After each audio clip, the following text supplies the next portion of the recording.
হাজার ব্যথা বেদনার পরে ফিরে আসনি তুমি আপন ঘরে।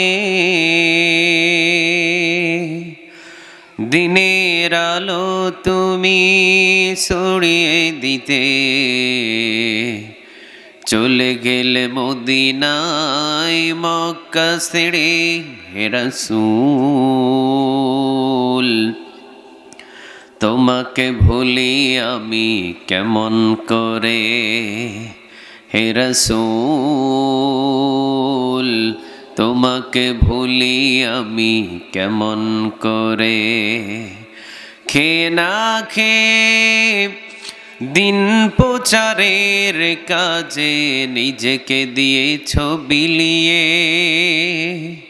তায়েফের কাফিরেরা চিনল না সে আলো, দুষ্টু কাফেরদের পিছু দিল লেলিয়ে। পাথরের আঘাতে ক্ষত বিক্ষত হয়ে সারা শরীর থেকে রক্ত ঝরে। হে রাসূল তোমাকে ভুলি আমি কেমন করে। হে রাসূল তোমাকে ভুলি আমি কেমন করে।